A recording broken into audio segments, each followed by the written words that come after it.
É vergonhosa a posição do presidente Rodrigo Maia, né? E há uma disputa muito pesada no parlamento neste momento. Quem vai suceder Rodrigo Maia? Evidente que nós da oposição, que temos 130 votos, vamos trabalhar para que seja um presidente que não esteja ligado ao bolsonarismo, né? Isso para nós é muito importante. E acho que há ambiente para que esta alternativa seja vitoriosa na Câmara. Agora, o Rodrigo Maia, na minha opinião, vai ter que mudar a postura dele em relação ao impeachment.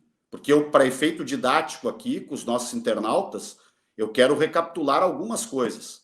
Se alguém me disser que a conduta do presidente Bolsonaro durante o enfrentamento à pandemia de coronavírus, que eu quero abrir o parênteses para me solidarizar com as famílias de 100 mil mortos no Brasil, que será considerado, depois de passada a pandemia, seguramente o pior manejo, o mais equivocado manejo da pandemia. Então, só dentro do combate à pandemia, o presidente Bolsonaro cometeu diversos crimes de responsabilidade. Dentre eles, ter incitado aglomerações públicas, ter incitado, né, o uso de um medicamento que não funciona.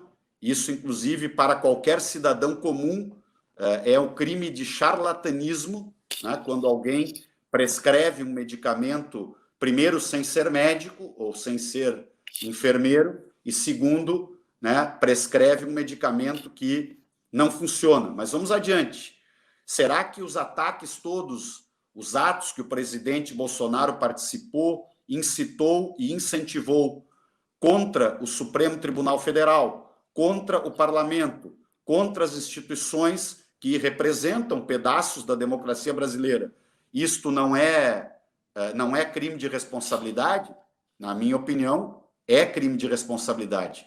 O processo em torno da demissão do ministro Sérgio Moro, da tentativa clara, né, de aparelhamento e controle da Polícia Federal, aquela reunião ministerial que todos nós, foi a única que todos nós pudemos assistir, porque eu acho que se os brasileiros tivessem acesso aos vídeos de todas as reuniões ministeriais, o desespero do país seria muito maior para o lugar onde nós estamos indo, né? Que é um lugar de cada vez mais descontrole. Mas ali, por exemplo, o presidente incitava claramente que é preciso armar a população brasileira para defender as ideias que ele defende serem as ideias corretas para o país. O nível de perseguições que ele faz, este mais recente agora, de uma investigação secreta do Ministério da Justiça contra policiais e intelectuais, professores,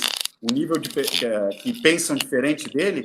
Então, os crimes de responsabilidade do presidente Bolsonaro, eles se contam aos números que provavelmente já passam de uma dezena. Mais do que isto, será que o Rodrigo Maia é tão arrogante e tão autoritário para imaginar que aquelas dezenas de pedidos de impeachment que estão ali, muitos deles, inclusive, de pessoas ligadas e que apoiaram o presidente Bolsonaro, outros de entidades de enorme representatividade, como é o caso da ABI e outros movimentos sociais e assim por diante. Ou seja, monocraticamente ele bloquear toda e qualquer investigação de qualquer um desses crimes de responsabilidade é uma decisão monocrática extremamente autoritária e que nós, da oposição, eu como deputado federal, vamos pressionar intensamente ao longo do próximo período. E a outra coisa é o gabinete do ódio, gente.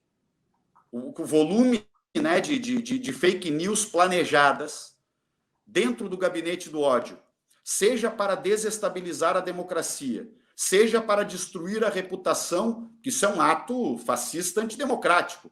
Uma coisa é eu contestar as ideias de quem pensa diferente de mim, e outra coisa é eu usar um mecanismo ilegal para destruir a reputação daqueles que pensam diferente de mim. Por exemplo, isso pode ser feito com jornalistas, pode ser feito com políticos, pode ser feito com professores, pode ser feito com policiais e assim por diante. Então está em curso um processo intenso de fascistização do país. A investigação do Supremo Tribunal Federal ela está mostrando, junto com a CPMI das fake news, mostrou que tem uma das fontes criadoras do gabinete do ódio é um assessor direto do presidente da República. Então, nós estamos diante de um conjunto de crimes da mais alta gravidade, e o que eu quero, como boa parte do povo brasileiro, é ter direito de julgar esses crimes. E ainda espero que a justiça eleitoral do país exerça o seu papel, porque eu, como sou um defensor da democracia, tenho que, obviamente, instar as instâncias e a institucionalidade brasileira a funcionar. Ela não pode ser capturada pelo bolsonarismo e pelo fascismo do atual governo.